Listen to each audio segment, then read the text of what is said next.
Alexa, what time is it? It's 6:26 p.m. A little bit early. We've gone too soon.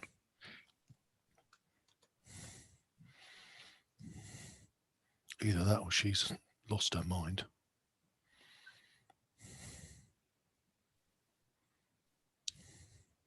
Alexa, what time is it? It's 6:27 p.m.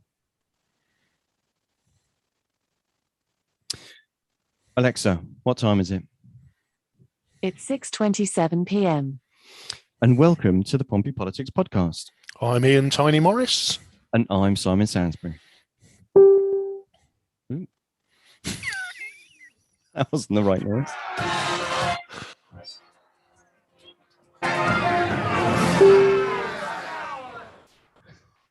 Okay. Oh, there are dark forces in play. Yeah, I don't know what that's all about, but that can shut up. Okay, so here we are with our show. It's we're near the end of September already. Yes, been a busy September for us. Thank you to everybody who's listened in September. It's become our most populous listenated month, if that's not a load of completely made up words. I think listenated, we might be struggling a bit, but yes, thank you very much for listens. But yes, don't forget, if you are following us live, thank you very much for joining us live. And you can also now follow us live on YouTube and on Twitter. But don't forget to follow us either on Facebook, Twitter, YouTube, but also if you listen to us as the podcast, so just as the audio, please do subscribe where you listen to us, so that then next time we produce an episode, that automatically, through the magic of Tinternet, arrives on your device and you can listen to us at a time of your choosing. And give us a 5-star rating. Yes, please give us a 5-star rating. I mean, if you don't want to, that's fine, but it'll make Ian sad, and you don't want it would make me sad. No one likes that. Would make me very sad. How's your week been, old chum? Not too bad a week. Had a bit of a chill week, really. So bit of time off, so quite good. Get myself sorted, get my head together. I got some of the promo materials sorted for our upcoming shows, which we can discuss in a second. Indeed. How's your week been? Oh, it's been splendid. We had an absolutely super day today. As many listeners will know, I have a guide dog, Millsy, and we met up today with Martin and Sandra, a lovely couple who were his puppy raisers. So they had him at 7 weeks, went through all the tough stuff, and then handed him over to go on to additional training when he was 13, 14 months old. So it was lovely. We met them at Portsmouth Castle. So Millsy was, we got there and he sort of was mooching about as he does, and they would, called his name and he sort of looked up and half looked, and you could see the dawning realization. It was like, it's you, and then he completely lost his mind. So no, it was lovely to see them and Millsy run together. It was beautiful to behold.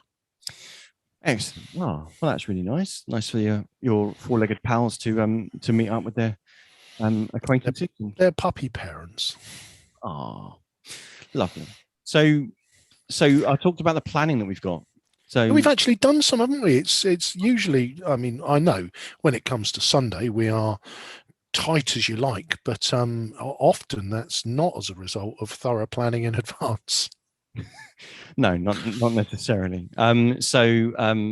Yeah, we'll be honest and say that there are, just in case anybody couldn't tell, there are times when we are definitely winging it a bit and flying by the seat of our pants. But nonetheless, on this occasion, we've actually got literally a month's worth of episodes kind of planned out.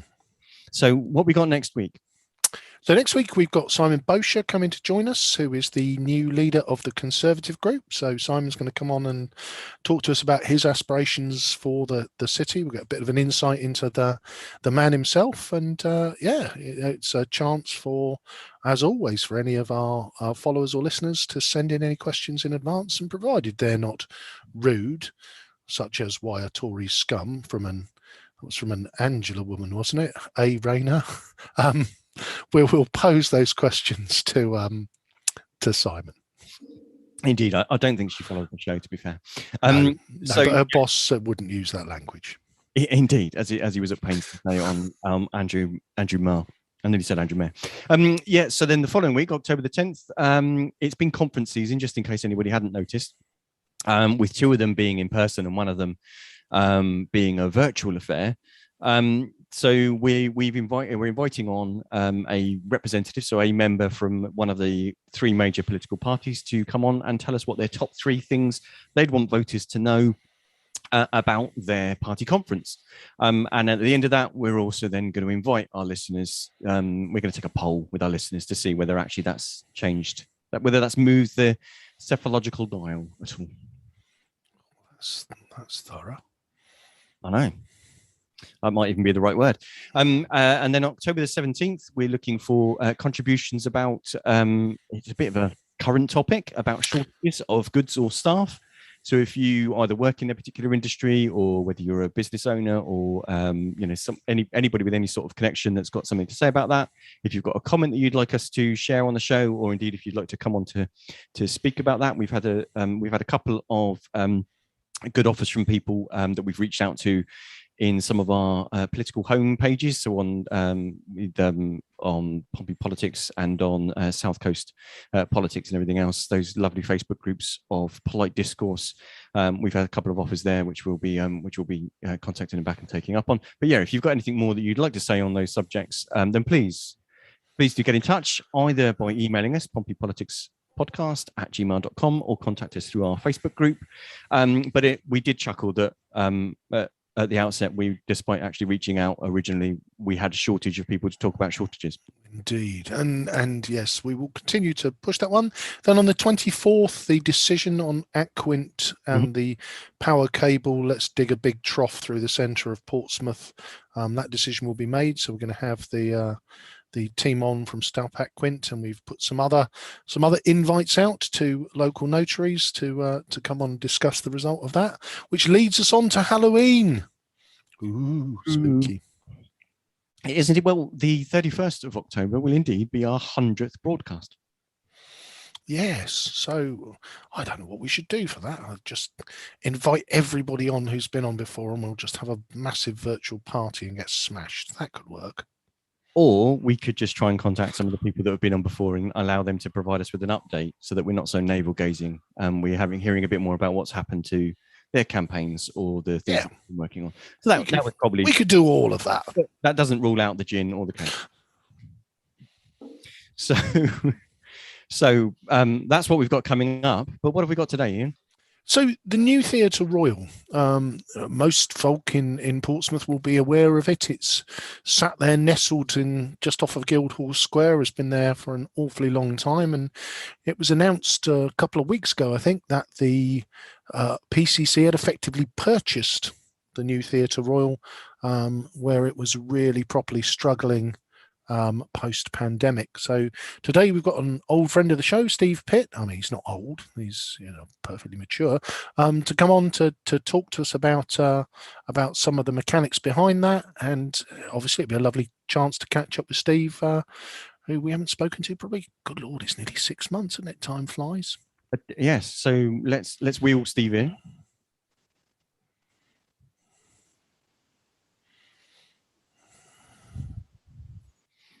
Ding dong. Avon's calling. Steve, welcome. Hello. How are you doing, old chum? See if I can get the video on. Yeah, I'm very well, thank you. Nice to see you both.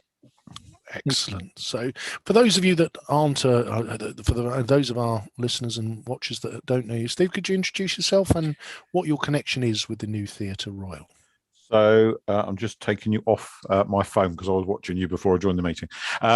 I used to be the Deputy Leader of Portsmouth City Council and the Cabinet Member for Culture, Leisure and Economic Development. I am no longer in that position, but my connection with the new Theatre Royal goes back to the 1980s when I used to help out with the resident theatre company that were in there at the time, the Apollo Theatre Company. Used to help out with productions and stuff in there, and have taken an active interest in the theatre and its operation ever since. Perfect. So how are you finding life post-council? Well, I've got a better skin tone than either of you two, which probably attests to the amount of time I've spent sunning myself this summer, walking the dog endlessly, sitting in the garden reading books, still helping out the local Lib Dem party some of the time, but certainly enjoying a break. It had been a harrowing time being deputy leader of a council during a pandemic. I cannot recommend it at all. It was a very challenging experience, and I've definitely been enjoying the rest. So I've been having a nice, relaxing summer, guys. Yeah, I think irrespective of politics, I think most people who know any of the mechanics recognise you put in an incredible shift during the pandemic. So on behalf of all Portsmouth residents, Steve, just want to say thanks for that. Thank you very much, Ian. So, having said that you've enjoyed the rest, is it too early to ask you whether you're considering standing again? I am considering. I haven't made any decisions as yet. Okay, well, we'll keep our ears peeled. Maybe we'll do that exclusive. Yeah, you'll let us know first, won't you? Oh, absolutely. I mean, maybe tell the local party first. Okay. So just to give us a bit of background on the new Theatre Royal, I've done some research. So I'm gonna read out some notes. So okay, here we go.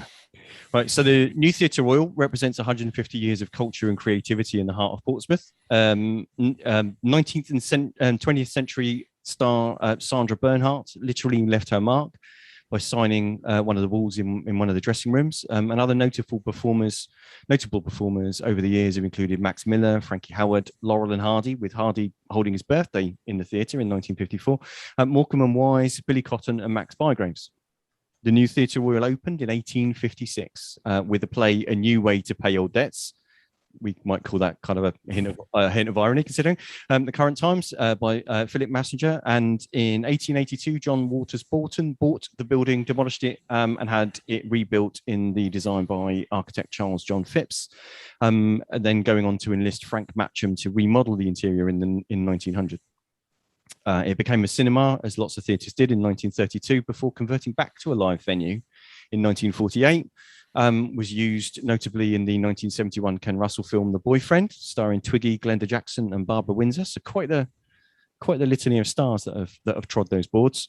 1960, it was turned into a bingo and wrestling hall.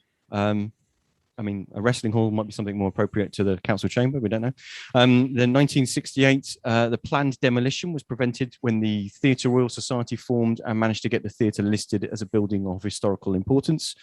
But sadly, in 1972, children playing with fireworks managed to set fire to the building. But by chance, that fire caused the fire curtain to come down. That actually contained the damage to the backstage areas. So the stage, the fly tower and technical block was severely damaged, but that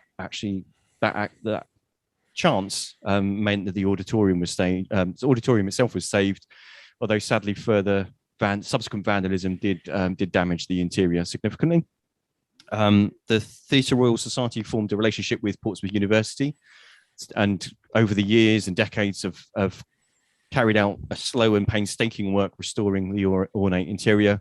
Improvements in the late 80s and mid 90s created a thrust stage and installed a sound and lighting room, conservatory cafe, and renovated the dress circle bar. It was somewhere in that period that I actually performed at the Theatre Royal, but we won't talk about that. In 2004, the theatre closed for further improvements to the stage, an installation of heating and a lighting rig. And in 2015, after being closed for a further 3 years, saw the theatre reopen with improved wheelchair access, increased capacity, and the theatre now professed a 10-metre deep stage with a 15-piece orchestra pit, technical workshops, green room, and new dressing facilities, as well as the creation of the Minghella studio space, complementing facilities on the main stage. So in spring this year, Portsmouth City Council agreed to purchase the 650-seat venue for £700,000 and lease the building back to the Theatre Royal Society for a peppercorn rent. Have I left anything out? Well, yes, but it's been there for over 100 years. So if you hadn't, we'd be here all night. Yeah. Yeah. Thank you and good night. Yeah.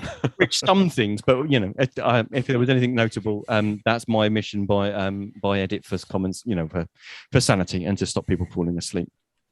So it's certainly been there quite a while, and had many lives, as they say, and been through lots. So Ian, was the next question I can take it. So Yeah. I guess the first question which would naturally spring to mind is £700,000 purchase price. Is this really a good use of the taxpayers' money? Interesting, isn't it? Because when you think about the types of amounts of money that do get spent on things, there's always question marks when money's invested in culture. And that's something I'm really used to. I mean, I don't know if you guys know or not, but before I was a councillor, I actually chaired the city's culture partnership and led the partners for about 7 years before that. And before that, I was on the cultural consortium, which was chaired by a reasonably well-known local figure by Stephen Morgan, and I eventually succeeded him as chair of that body. So it goes back a long way. And there's always questions over investing in cultural facilities, in historic buildings, and it is a bit of a Marmite subject. I mean, if you go back, have a think about the last council year, there was a huge debate over whether or not the old records office next to the City Museum should be saved, for example. And there were, those that said save it at all costs, and others that said no, it's reached the end of any practical, life cycle that it might have had, and it needs to go. So it does divide people, but culture, it's the fabric of who we are. I often describe culture as all the things in life that you don't have to do. So, you have to go to work, provide for yourself in the vast majority of cases. You have to, do all sorts of chores. You have to look after your house and repair it, etc. Those are the sorts of things that you have to do. But culture is everything else, and everything else embraces everything from sport and crafts through to acting and live music. And so the answer is yes, it is a good use of public money, because it's going to protect that building as an asset for the people of Portsmouth for the next 100 years, hopefully, and beyond, and ensure that a really deprived community in the heart of the city, in Charles Dickens ward, has the opportunity to hopefully go on to engage more strongly with that building in future. That certainly was the council's aspiration when I made the decision that we should go ahead with the purchase, and recommended that to the cabinet, who then agreed with me, and that was before the May election when I was still in a position to do so. So I think it is a good use of public money, and the alternative, of course, would be to lose that building as an asset for the people of Portsmouth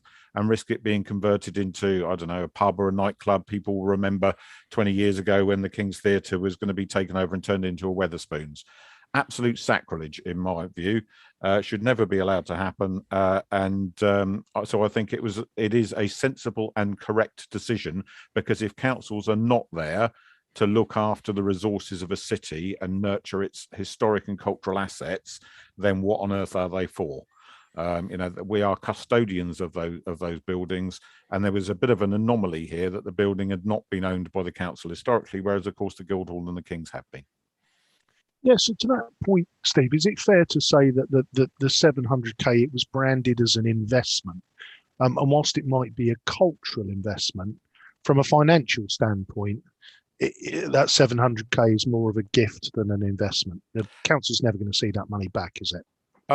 No, there's no intention of recovery. It's not a commercial investment like the property portfolio and other things were. It's not intended to be, but It is an investment, and I would say it's absolutely not a gift. It's definitely an investment in the cultural fabric of this city for the people of Portsmouth. So the people of Portsmouth, the money has been used to invest in a building that is crucial to the cultural fabric of the city, and it's protected it. So it's not a gift, because you can't gift the people of Portsmouth something that they bought with their own money, but it most definitely is an investment. So at the moment, there's an organisation that runs the new Theatre Royal. What does this money enable them to do that they weren't going to be able to do without it? So it's a very simple answer to that, Ian. Survive. It's a matter of public record that the new Theatre Royal, because it was, I think struggling is probably an overstatement, but it's probably okay to say that it was struggling to some extent before the pandemic, as many cultural venues were and are, and therefore, if the sale hadn't gone through as an asset owned by the trust, if the trust was going to resolve its financial position, that would have involved having to sell its asset to meet its creditors. And that would have been absolute madness. As I said, somebody then steps in and buys it as a nightclub or turns it into something else. So, protecting it as a theatre, this was the only way to do it. And I guess it might be a provocative question, Steve, but are we certain that we're not at that point where we're trying to keep Blockbusters and Woolworth alive? This is a venue that perhaps presents a form of media and entertainment that there just isn't the demand to make it a viable ongoing concern, and we're almost propping up a worthy cause out of sort of nostalgia and sentiment. Well, the council's not propping up a worthy cause because the trust is still responsible for operating the building, and even if the trust ceased to exist, then there would be an opportunity to recruit a new trust and start again. So the council's not actually subsidising this in order to keep it going in that way. It's acquired the freehold of the building, and that's a straightforward and very simple transaction. The council's bought the New Theatre Royal. It hasn't bought the business of the New Theatre Royal, and the council's not going to pretend that it's going to run a cultural business. Is there a demand for the business? Yes, because the New Theatre Royal does attract audiences. Does it struggle with the type of shows it was trying to put on pre-pandemic? Yes, to some extent it does, or it has. But that's, we know, because I commissioned a couple of independent reports when I was cabinet member to say, to ask this very question, Ian, actually, is there a viable future for the New Theatre Royal? And the leading experts in the land who were trusted by the Arts Council and the Theatres Trust, etc., to look at these things in depth, came back and said, yes, there definitely is. So it's given them an opportunity to refocus, look at what they're there to deliver, and hopefully move forward with that. But that's not the business of Portsmouth City Council. That's the business of the New Theatre Royal Trust, albeit that they do still have a small revenue grant from the council, and they are required to report back on the use of that money in furthering their charitable objectives on a regular basis. Perfect. So just one last question with the, because people will ask the question, which is, it felt like, cash-strapped Portsmouth City Council found 700k down the back of the sofa. So where did the money come from for this? To being frank, I can't give you an honest answer because I wasn't there at the point when the purchase went through. I would suspect that the council has used its corporate contingency to do it, but it may have done it another way. And I'm honestly not cited on that at the moment. The decision to go ahead with the purchase was made. What the Director of Finance has decided to do in terms of how that money was going to be resourced, I'm not sure. But undoubtedly there'll be a report to the Culture and Leisure and Economic Development Committee shortly, and that will reveal all, as it were. That will tell us where it came from. Cheers. Okay, so I think kind of the next question that we were going to ask, you've kind of really covered it, which was kind of how does that stack? You've kind of explained that this isn't in the way that the council's got a property portfolio that is about retail, and there's much disquiet made about the sorts of things that councils either should or could be investing in, and indeed in which parts of the country, or indeed investing in different retail properties or in energy companies, etc., all those sorts of things. There's much political debate and discourse about that, but from a point of view of those things are designed to produce a financial return. Am I hearing you right in saying that this isn't designed to deliver something to a bottom line on a spreadsheet? This is designed to actually allow something to stay alive that's a vital part of the city's culture. Yeah, I think this goes actually to the core of culturally led regeneration in its essence, really, in as much as people don't often understand that the fringe benefits of investing in culture to other businesses, for example, are huge. The benefits of investing in culture for the health and well-being, mental health and well-being of a local community are huge. I know Ian's a regular at the Wedgwood Rooms, goes there whenever he can. I'm sure, Ian, you would say that your health and well-being are improved by your visits to the Wedgwood Rooms. It's the nature of engaging in culture, but it's also got a role to play around regeneration. If you look at town centres and city centres across the country that are all being reimagined at the moment, they're none of them trying to reimagine themselves as wholly retail centres. What they're doing is they're looking at a cultural mix and a housing mix, because they've all got housing targets to hit that have been set by the government. But also our city centres over the last 100 years morphed into something that was unsustainable. We all know that now. They became identikit high streets with the national chains dominating, taking over large units that were ultimately going to be unsustainable as rates and rents rose. People moved to online. They're able to source those goods easily through the internet. They don't need to pay the visits. The shops don't need to carry the same stock levels. They don't need the same floor footprints. So if you're going to move beyond that, what are you going to have instead? And the answer to that is, in order to get that footfall back into the city centres, in order to make sure that what retail survives can thrive, and I would like, and I've always said this, to see far more independent shops on our high streets. And I believe that is possible and viable, and it's happened elsewhere. I've just come back from a week in Eastbourne, and there's a little area called Little Chelsea where we stayed, and it's absolutely full of independent outlets. There's hardly a chain shop there. So it can be done. Look at Albert Road, loads of independent units down there. Look at the We Create market that we did at Debenhams. Hundreds of local traders and creators in there, and queues around the block to go and buy their wares. So we're in that transition period. But what's absolutely for definite is that high streets and city centres that have cultural assets in the heart of them will have a greater opportunity to thrive and survive going forward. Because if they're going to have restaurants around them, that increases the footfall to those restaurants. The restaurants employ staff, so it creates local employment.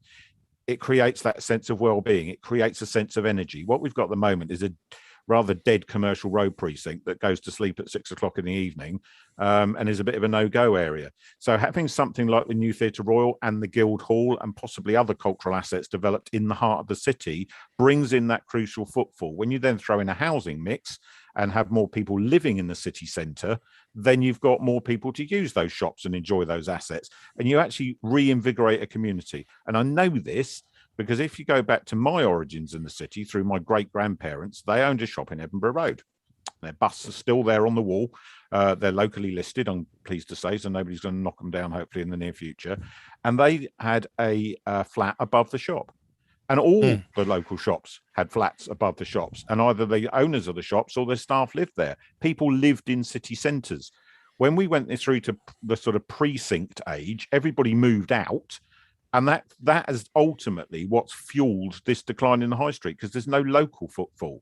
And high streets as a destination, everybody knows it's a pain. You've got to get in the car, drive there, etc., when you can order online. So how do we move beyond that? What we do is we reinvigorate the cultural assets, look to put in new ones, and create a better mix in our city centres. New Theatre Royal can be a key part of that, as can the Kings in Albert Road and our own Guildhall as well. Yeah, and that leads me on to the next question, Steve. Obviously, we've got the Guildhall at 2,000 seats. You've got the Kings potentially can have up to 600, and you've Kings got is 1,200-ish. Is it 1,200? I did. Their website needs updating. And so you've got the Theatre Royal at about 650. Yeah. I guess with the council having stakes in all three of those now, you know, I guess the question is, do we have enough cultural activities or enough demand to maintain all three? And I guess my supplementary part to that, and you mentioned I'm a huge fan of the Wedgwood Rooms. That appears to be the sort of next major size venue, and obviously there's got to be some kind of internal competition potentially. Is the Wedgwood Rooms now disadvantaged by being the only independent player in the city, or the only major independent player in the city? I think the Wedgwood Rooms over the last 18 months has actually come into its own in a way that I've long wanted to see. The work that Jeff's done there through the pandemic with his team, it's all been refurbished. They've put a lot of time and effort in through a very difficult time to make it survive. But actually, if you look at the footprint of those different venues, and let's include the Wedge, because I think you're right, we should. That Wedge is 400, and with 100 capacity feeder space. You've got the New Theatre Royal at round about 650. That's pretty packed to get every seat in the house sold, but they can just about do it. 1,500 if you open the gallery at the King's Theatre, but reasonably with the upper circle, they use about 1,200 seats on a regular basis, and then the Guildhall at double that. When an act comes to a city, when they're new and they're getting going and they're establishing themselves, they will go to right at a micro level. They'll go to the edge of the wedge in the way that they used to come to the cellars when I had that as a venue myself, and we were 140 capacity. But then they want to come back, and their profile's grown. So some bands go from zero to hero in minutes. We had Mumford and Sons play at the Cellars. The next time they played Portsmouth, they played the Guildhall. But lots of bands actually evolve over time and grow their audience. So you need those different size spaces for them to grow into, in the same way that you do with comedians. The Wedge Comedy Club, longest running independent comedy club in the city. The Cellars had a comedy club as well. If you look at all the artists that played the Cellars and the Wedge over a sort of period from mid-2000s, they're all the people that are now selling out Wembley. People like Mickey Flanagan did an open spot on my first ever comedy club night. Jimmy Carr played at the Cellars. There's some massive names who've played the Wedgwood Dreams over the years on the comedy circuit, and now gone on and they're playing those bigger venues. So comedians very often don't grow that quickly. It takes time. They need to get the TV work. They do panel shows. They build up. So you do need those development spaces. And also, on the other flip side of that, people don't maintain those big audiences often forever. So they come back down in scale. So, we used to have people at the Cellars who once would have played the Guildhall. And they come back down to play our space. And, the Wedge does that now. I think Ash played the Wedge last week. At one time, they'd have been a Guildhall size act. So yeah, I saw the Levellers at the Wedge in February. Yeah, there you go. So and probably, I can remember them playing the Guildhall probably 10, 15 years ago. So no, it was 91, Steve. Was it that long ago? Okay. So things do go in cycles, and therefore you do need the different size spaces, and cities that don't have those size spaces are disadvantaged. So that's why, it was a dramatic decision to close the Plaza Suite at the Pyramids. We had to, because it was draining money like it's going out of fashion.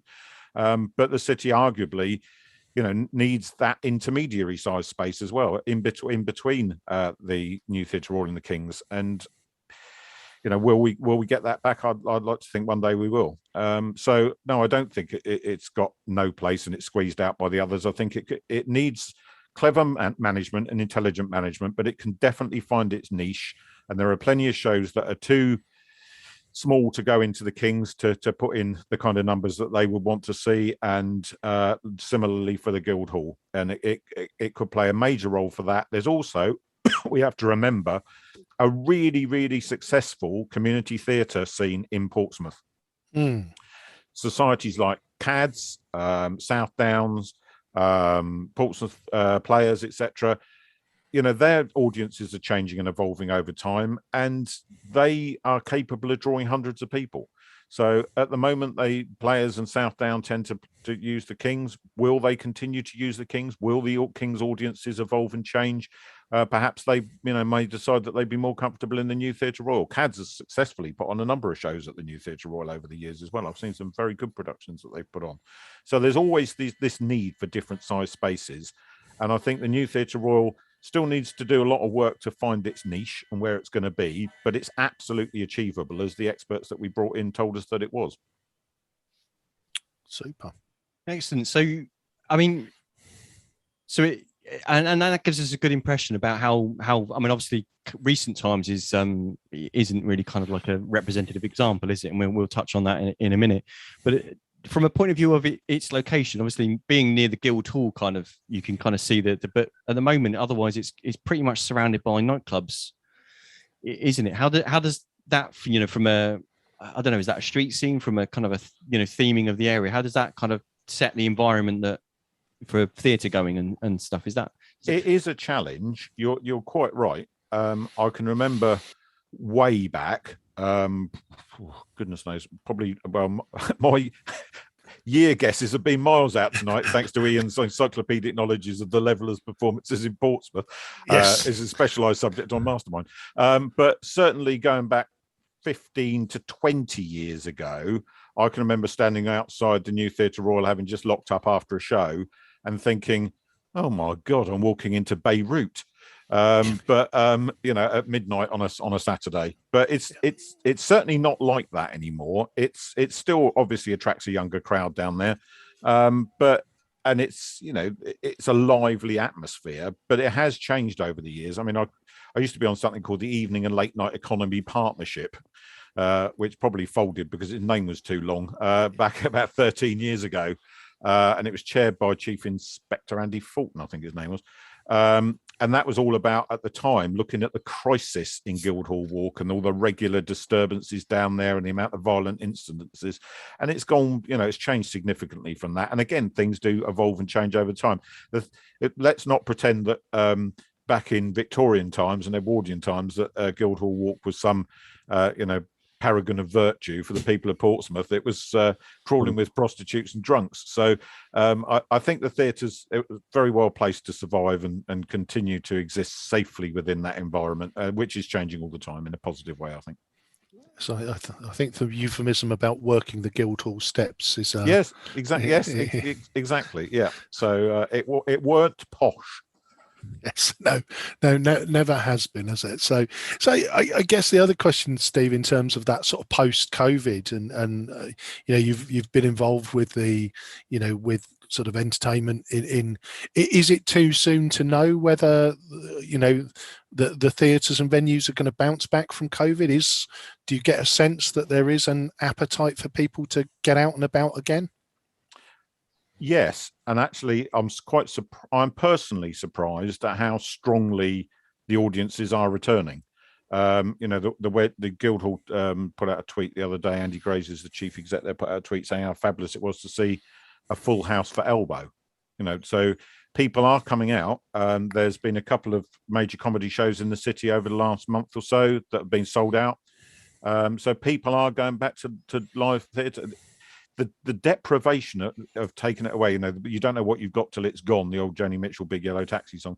I think people have realised just how much they've missed that interaction and the opportunity to laugh with other people. You know, experiencing live comedy is a completely different thing than sitting at home watching Michael McIntyre bouncing around the stage on the telly. It's not the same.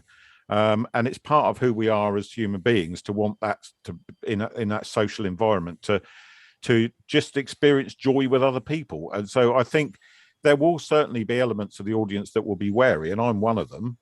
But I've been to a couple of things and you know, gone out to see stuff. I went to a blues gig at the Guildhall a couple of weeks ago, and people are coming back out. So the question will be whether or not they come out in big enough numbers to overcome some of the downturn that the pandemic caused, because despite the government's trumpeting huge amounts of money through the Cultural Recovery Fund, it wasn't enough, and it was not necessarily targeted in the right places. So it remains to be seen how quickly the sector will recover, but I'm pretty sure that it will. It's been resilient in the past. It's never had enough public sector funding historically across the country, certainly in the provincial theatres. But it's always finds a way to survive. You know, that we're stubborn buggers, us creatives, and we don't like to give in. I'm going into rehearsals with my theatre company next week for a show that we're doing in November, and yeah, we're a bit worried about whether the audience will turn up or not, but hey, it's what we do, so we're just going to get back out there and keep doing it. It's that mentality of build it and they will come. Yeah indeed. So I guess then the natural kind of question to ask is, so it's obviously something that you've got lots of experience in, that you're very passionate about, which is, to be honest, why we wanted to hear what you had to say about the subject. So what would you say is the future for culture in Portsmouth? And if sorry to interrupt, and if money and politics weren't barriers, I know it's always a dangerous question to ask someone. What would be your magic, you know, your silver bullet? What would be the things that you'd want to do? On the first part of that, I think that what I tried to do, happily with the backing of my cabinet colleagues while I was the cabinet member, was to show just how important it is to invest and to right some of the previous underinvestment in certain bits. You know, things like, I was horrified that world leaders from across the globe were coming to Portsmouth for D-Day 75 and Southsea Castle hadn't been washed for 10 years. You know, I'm very proud of the cultural assets that we have in this city and the people that operate them and work so hard year in, year out to draw in those audiences. You've got to remember, Portsmouth draws 9 million visitors pre-COVID, and that was a rising number. So it's a massive part of our economy. More people work in cultural and creative sector in this city than work in the naval base. And I've always said the same thing.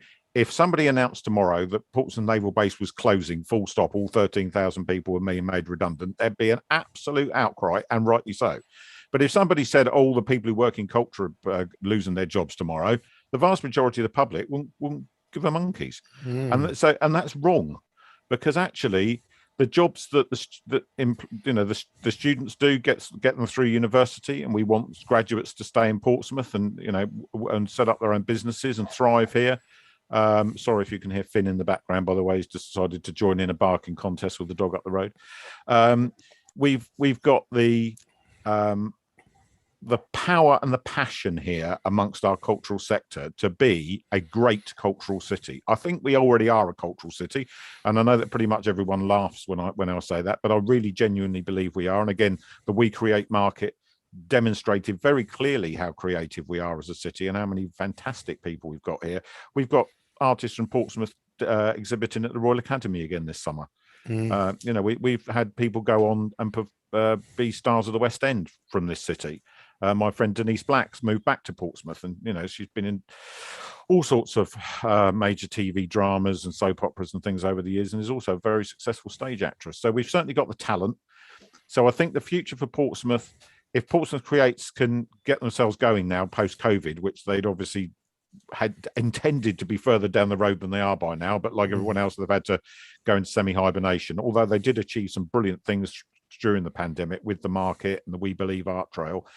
If they can now get going, we've got huge opportunities for cultural development here. Look, we're spending £120 million on the sea defences, and what we don't want to end up with is just a load of sort of concrete and brick. So the enhancement around that the Cabinet's been putting money into through the capital budget over the last couple of years, that's really key to that. And we want our own creators to be part of making that not just sea defences, but a world-class visitor attraction that people want to come to and walk along. So I think the future is bright. What would I do if money was no object? I would fully refurbish the Guildhall to a modern standard starting straight away. I would do the same with the King's. I'd do a little bit of refurbishment of the new Theatre Royal's auditorium, but it just needs a bit of a wash and brush up. It's actually in very good order. I'd ensure that there was a sustainable grant pot there to make sure that places like Aspects and the Wedgwood Rooms were properly supported. I'd make sure that all of our historic buildings didn't have to scrabble around in the capital budget every year for the bits of money to keep them going, and bring them all up to a proper standard and invest properly. Because not just because I'm passionate about culture, but I believe that if we made those investments and we were able to bring everything up to a really high standard, that the dividends that would pay for other local businesses and the money it will bring into this city would create a greater degree of prosperity here for the average person who lives in Portsmouth. And that always has to be part of it. That's what culturally led regeneration means. It's not just about investing in cultural assets for the sake of it. It's about using them as platforms to grow the local economy. Thank you. Oh, sorry, go on, Ian. No, I think it's interesting, isn't it? When we talk about politics and culture, and again, I'll probably get the details wrong, but I remember reading something post-war with Winston Churchill when they talked about cutting the cultural budget, and I think his response was, well, if we do that, why did we bother to win the war? Yeah, and you're right, it was Churchill, and he was right.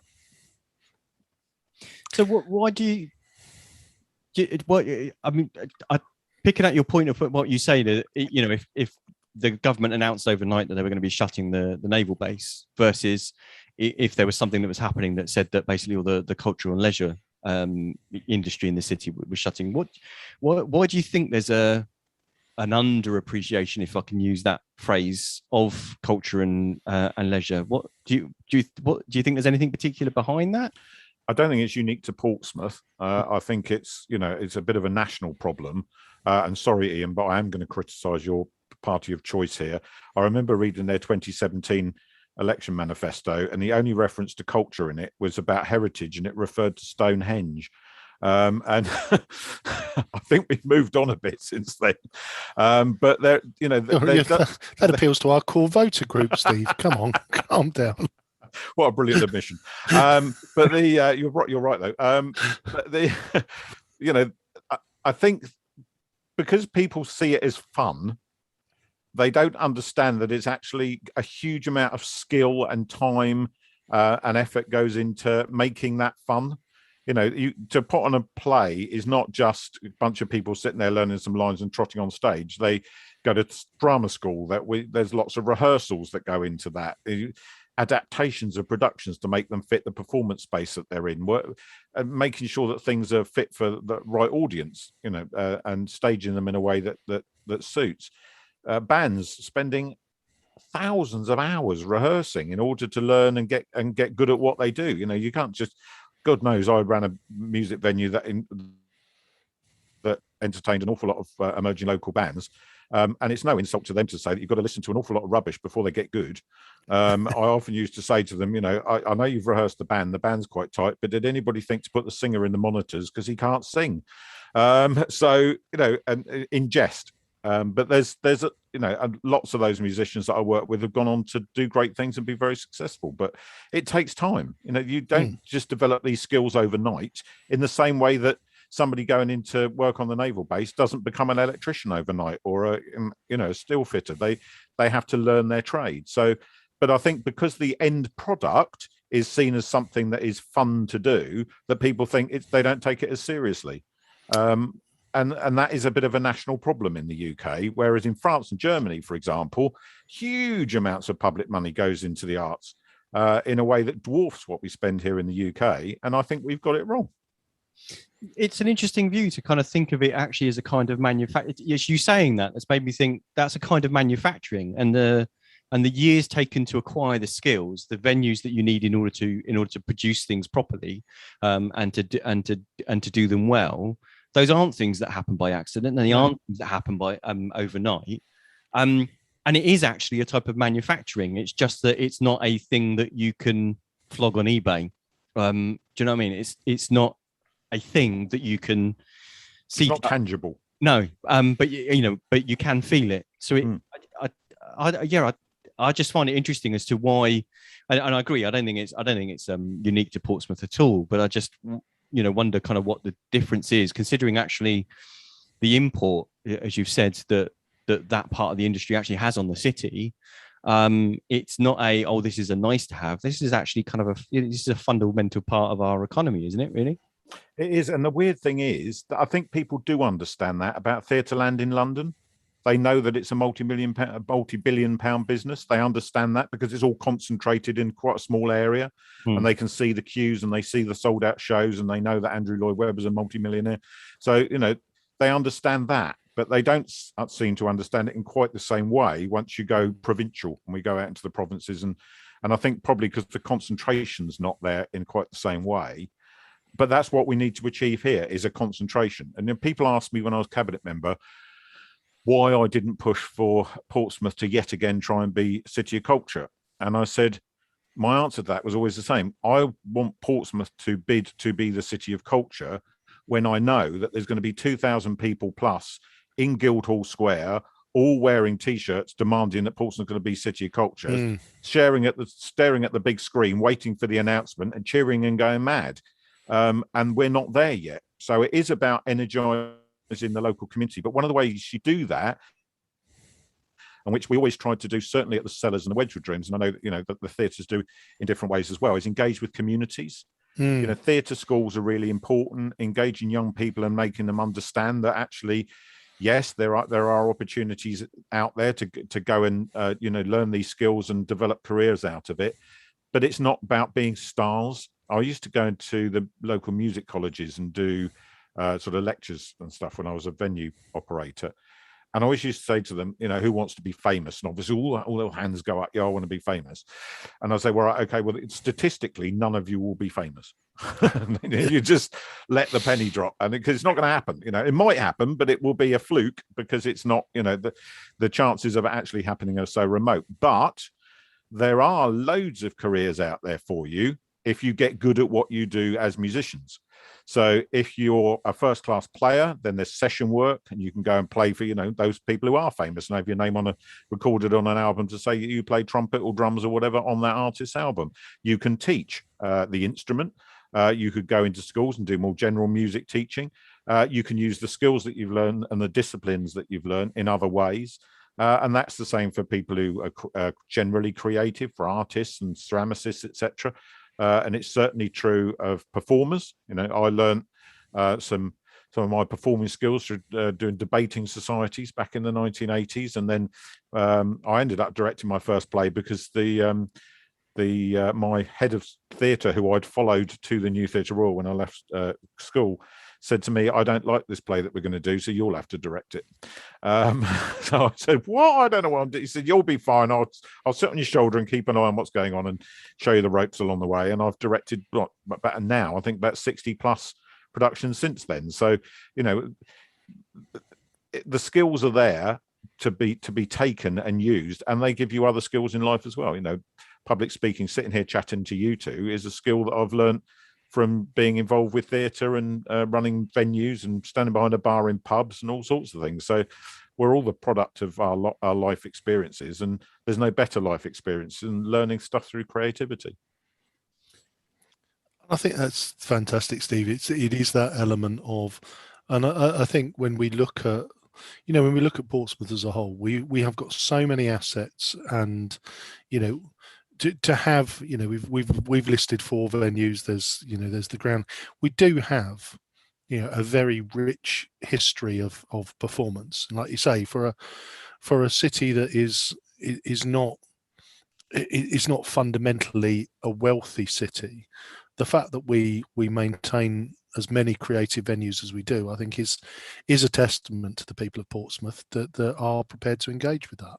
Yeah, and I think you almost mentioned it there in Groundlings. Yep. Another key part of that jigsaw puzzle, particularly around the youth engagement that they do and the theatre school that they run, and they put on some pretty good productions as well that draw good audiences. I know that their production of A Christmas Carol that they wanted to put on last Christmas was actually sold out at the point that everything closed down again.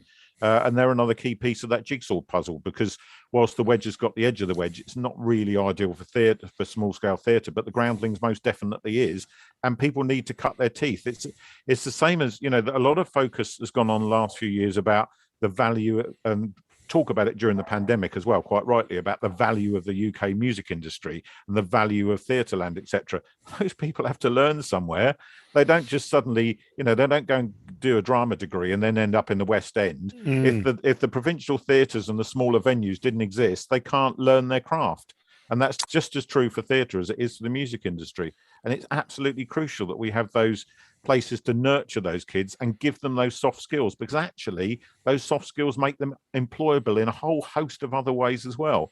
And one of the things that I learned when I was doing the economic development element of my role was that what the major employers in the city were often saying to me is, we're getting people come to us who've got the qualification, but they haven't got the life experience and the more rounded soft skills that we want from people to be good communicators, to be able to think on their feet.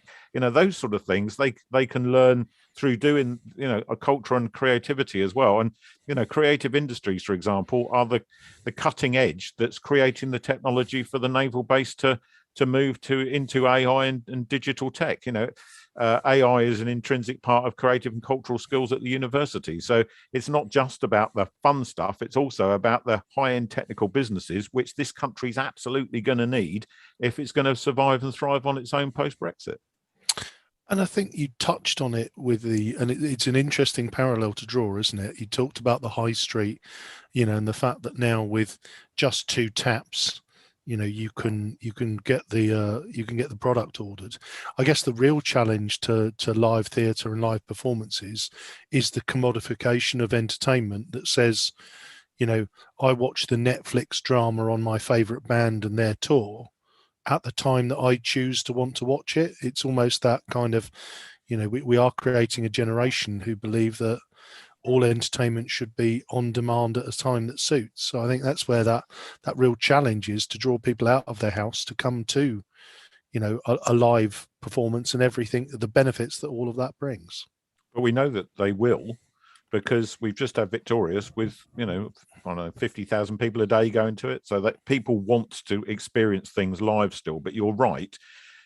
The challenge will be, and it's why that community engagement is so important, and why the educational aspects of this are so important, in getting those kids to the theatre and to music venues at a young age. Because if their natural inclination is to engage digitally, you have to show them that actually the enjoyment and the experience of going to a live event, whether that's comedy, music, theatre, whatever it is so significantly better that it's fine to, I spent time during lockdowns as well watching podcasts and looking at videos and stuff, but it's not the same as being in a room and actually listening to it. And certainly with where live music's concerned, some of the nuances in a song performed live and the different ways it's performed live as well, it's never going to be the same each time, and that's also part of the experience. So but it's important that we get that message across to the kids before they just get their heads glued to their laptop or their phone.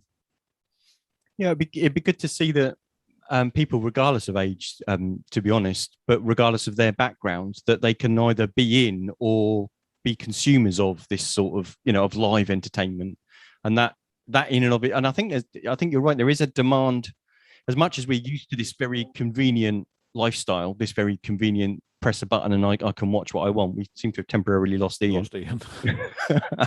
You weren't saying anything horrible about the Conservative. No, so do you want me to now? Well, he's not. There were so many opportunities to do so.